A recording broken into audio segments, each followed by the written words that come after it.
দেওমৰনৈ উচ্চতৰ মাধ্যমিক বিদ্যালয়ৰ মহাৰাজত জয়ন্তীৰ ৰূপৰেখা দৰঙৰ উচ্চ শিক্ষাৰ অগ্ৰণী শিক্ষা অনুষ্ঠান দেওমৰনৈ উচ্চতৰ মাধ্যমিক বিদ্যালয়ৰ গৌৰৱোজ্জ্বল মহাৰাজত জয়ন্তীৰ আজি বিয়লি অনুষ্ঠান হয় বঁটা প্ৰদান সম্বৰ্ধনা আৰু গ্ৰন্থ উন্মোচনী সভা কৃতি শিক্ষক কৰ্মীদেৱ শৰ্মা সোঁৱৰণত উদযাপন সমিতিৰ কাৰ্যকৰী সভাপতি বিনয় কুমাৰ বৰুৱাৰ সভাপতিত্বত অনুষ্ঠিত হোৱা সভাখনি উদ্বোধন কৰে চিপাঝাৰ সমষ্টিৰ প্ৰাক্তন বিধায়ক বিনন্দ কুমাৰ শইকীয়াই এই সভাত প্ৰাক্তন মন্ত্ৰী তথা অগপৰ কেন্দ্ৰীয় উপসভাপতি ডক্টৰ জয়নাথ শৰ্মা দৰং জিলা সাহিত্য সভাৰ সভাপতি ৰজনীকান্ত নাথ পদ্মশ্ৰী ডাক্তৰ ইলিয়াছ আলী পদ্মশ্ৰী গুৰু দুৰ্ণ ভূঞা বিশিষ্ট কবি দীনেশ কুমাৰ ডেকাৰ প্ৰমুখ্যে ভালেকেইগৰাকী ব্যক্তি উপস্থিত থাকে চাওকচোন এআইন লাইভৰ দেওমৰনৈ প্ৰতিনিধি নৱজ্যোতি শৰ্মাৰ এক প্ৰতিবেদন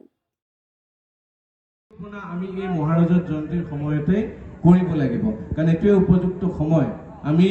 যদি এটা মাইলৰ খুঁটি বুলি ধৰো মহাৰাজত জয়ন্তী তেতিয়াহ'লে আমি পিছফালে ঘূৰি চাব লাগিব কিমান দূৰ আহিলো আৰু ভৱিষ্যতে আমি কিমান দূৰলৈকে যাম ইয়াৰ পৰা হিচাপ কৰি ল'ব লাগিব যে আমি কিমান যাব পাৰিম আৰু যাব পৰাকে আমি সেই ৰাস্তা সেই ৰোড মেপ আমি তৈয়াৰ কৰি ল'ব লাগিব যিকোনো খবৰ আৰু বিজ্ঞাপনৰ বাবে যোগাযোগ কৰক 7896121996 লগতে 7002537271 আৰু 9854011916